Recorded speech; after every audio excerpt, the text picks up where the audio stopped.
You have been indicted for the second-degree felony of fraud using apparently fraudulently using identifying information of an elderly individual, namely credit cards, debit card, social security, driver's license, without the consent of the elderly. Pause for a second. Did you catch that? The minimum is 2 years, but the maximum is 20. That's not just a slap on the wrist. That's losing 2 whole decades of your life. And remember, we're not even at the full picture yet. The judge is about to pull out this guy's entire rap sheet. Buckle up. Person. So, if convicted, you are looking at no less than 2 nor more than 20 years confinement in prison and a fine up to $10,000. You understand what you're charged with and the punishment range applicable if convicted? Yes. It doesn't stop there. I'm looking at page 2 of the indictment. People in criminal law are punished based upon the circumstances of the crime and criminal history. You've got a rich criminal history. I'm looking at a burglary of a motor vehicle conviction. Sure. You're going to interrupt me? Well, let me speak, and then you can talk. This states that on paragraph 2 of the indictment that you were convicted in 1990 in this court, and I was just a youngster, I guess, of burglary of a motor vehicle. Thereafter, that was fine. Whoa, now the stakes just skyrocketed. In legal terms, this isn't just about fraud anymore. This is about being labeled a habitual offender. And here's the kicker. Once you're classified as habitual, the law doesn't play nice. Minimums vanish, and suddenly 25 years to life is on the table. Imagine hearing that in real time. How would you even react? Well, the next paragraph, paragraph 3 states that you were on January 24th, 1991 in this court, cause number 55194. It says you were convicted of sexual assault, a second-degree felony. After those prior convictions were finalized, paragraph 4 goes on to state that you committed the offense of aggravated robbery, a first-degree felony, and you were convicted of that in 2004 in the 252nd Judicial District Court next door. What this means and how this affects you is, if all of this was true, you are deemed to be an habitual felony defendant, which means you are looking at the punishment range now for you is not less than 25 years in prison. That's the minimum, up to life. Notice the judge's tone here. It's not just curiosity, it's skepticism. Judges are trained to spot inconsistencies, and this sounds like one. No job, no income, but somehow managing? Viewers, what would your first guess be about how he's getting by? Do you understand what you're facing? Okay. Well, Mr. Dusler here is representing you. Are you employed somewhere? No, sir. I was at Jack in the Bus, but they never did call I me. can't hear you, sir. I said I was at Jack in the Bus, but they never did call me. When was the last time you were employed? One day, was great. Why? Why aren't you working somewhere? Is it because of your criminal history? Yes. But okay, so how do you exist? I mean, you got to eat and sleep and things like that. Where do you? How do you pay for? It's hard out here. Sir? It's hard out here with you. It's hard out here. Yes, sir. Well, I can imagine it is. But how do you do it if you've got zero income? I don't understand. How can you do that? It's going to sound that no dash kind of smart. Where do you live? This says 5695 Sunbird Lane. Is that a home? A house? Yes, with my room. With your mother? Yes, sir. Okay. Do you have a vehicle? No? How do you get around? Your mom drives you? Okay, food. Who buys that for you? Your mom? Yeah, I get a welfare $291 a month. That's all.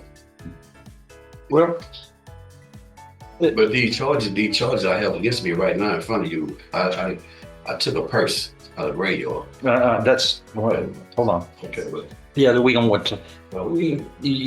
There's the prosecutor. You start volunteering anything, he can use it to help his case. So talk to him. There's your confidence man right there, your attorney. But This is what's called the point of no return. Once your record stacks up like this, the legal system treats every future felony as a one-way ticket to life behind bars. Think of it like a video game. You've lost your last continue, one more slip up, and it's game over. a case gets investigated by the police, then it goes to the district attorney's office. They review it. If they accept it and feel like it's worthy of moving forward, if it's a felony, it goes in front of the grand jury. And then the grand jury makes the decision. So don't be blaming him. It's gone through 3 sets of reviews, and here it is. Now it's in my court. So what we do is 2 options. We'll try the case in front of a jury, or it gets disposed of in a way without a jury. Most cases are that way anyway, by agreed dispositions. Here, once again, if the problem you have is any crime that's a felony above a state jail felony that you commit, you're looking at the rest of your life, no less than 25 years up to life in prison. But there's a way to avoid all of that, is don't get in trouble, and make the right choices. Also, when was the last time you said you had an income, though? I mean, people are here in front of, I've got thousands of people. I've got 2,500 defendants at any given time here. And some of them are just like you, sir, but they're working. They're working. Very few are. Hold on, you get a chance to speak. When we both speak over each other, the court reporter can't take both people speaking, and the Supreme Court has said if the court reporter is interrupted, somebody gets in trouble. And here's where the judge lays it bare. Life imprisonment is on the table. This isn't courtroom drama for show. This is real life. Imagine standing there knowing one wrong move could mean never walking free again. Do you think reality hits defendants at this moment, or only when the cell door slams shut? Me. Now, so, because I'm not going to speak over you, but those are the rules. And it's rhetorical question. Just people are here and they're working in spite of the criminal history. They find work. You got to find work. It's to make yourself independent, not live off your mom. I mean, that's brutally honest, but it's the way it is. And people are working who have criminal histories like yours in this court, because they are hiring lawyers too, and they're not dependent upon others. You seem like you're healthy. You ought to be able to find something if you really want to be independent. That's my statement. All right, so Mr. Dusler is a very good lawyer. He's one of the public defenders, and he's going to help you on this case. And you have to know this is a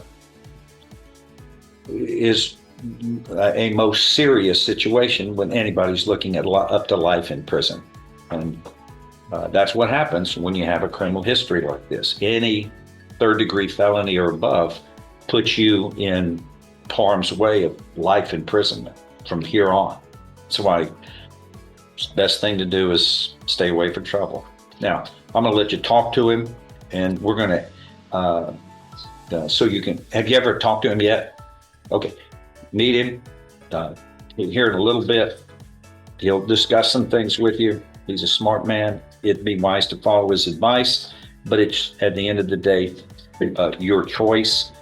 This is the kind of thing that may be workable. I'm looking at the facts of this case. And uh, maybe there's something that everybody can agree on. If not, that's what jury trials are for, and we tried 600. So we like trying cases. But talk to him, then he'll get back with me, and we'll decide what the next step is. Okay, thank you. Just stand by, and I'll go to Joey Childress. If you can have a seat, sir. Joey Childress, that's you, sir. Come on up. Not yet. Yeah, I'm letting him talk to the defendant. Has been on probation since 2022. I believe we placed you on deferred or unadjudicated probation January 27th. So that's about 3.5 years. Yes, sir. And you were placed on probation for 5 years for the third-degree felony of assault family violence. The court has received a report and also has received a motion for early release from probation filed on behalf of the defendant, this attorney. And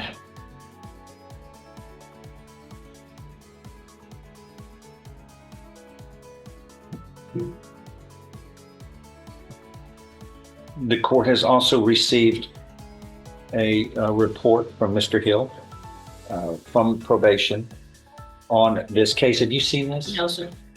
Yeah. Here's what I highlighted in yellow, which I think is the bullet point on all of that, where the position is going to be that the probation office is taking on it.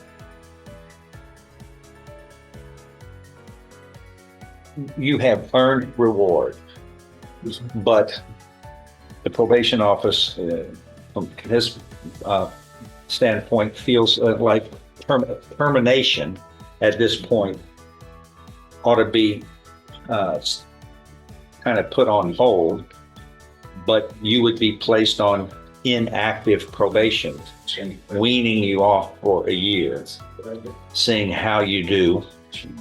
And if all is well there, we would reconsider this, and it would be obviously likely that you would be then terminated from probation, and this case would be then dismissed. The inactive probation consists of just a couple of things you have to do, and he'll go over that with you, but you're not going to have to do all that. You're facing, what is it, 30 some odd? He's completed everything. Yeah, it's 30 some odd. I think you have 34 conditions, and really at the end of the day, what would he have to do in inactive? What would be his requirement? Just stay out of trouble, which is what we all have to do, and that goes without saying. But what are his affirmative obligations in an inactive probation? Yes, sir. He's to commit no offense against this state, any other state. I bet you he's going to follow that one. Avoid injurious or vicious habits. Okay. Yeah. I mean, these are all things all of us have to really follow. Avoid persons or places of disreputable or harmful character. Run with a good crowd. Work faithful at suitable employment. Are you working somewhere? No. Okay. Well, the thing is, You're trying to find no, enough? I had a job. I was working with Chevron on the third-party company. Yes, sir. They changed some things within their ruling or whatever, and this came up. This case about me being referred to the case. I guess the severity of the case, they had let me go because of this, and this is why I'm here today to try to see if I can get off and complete, so I can get back to what I do for a living. Okay. We'll take it up. What else? Support all his dependents, abstain from use or possession of any drugs, and never become intoxicated or under the influence of any intoxicating substance.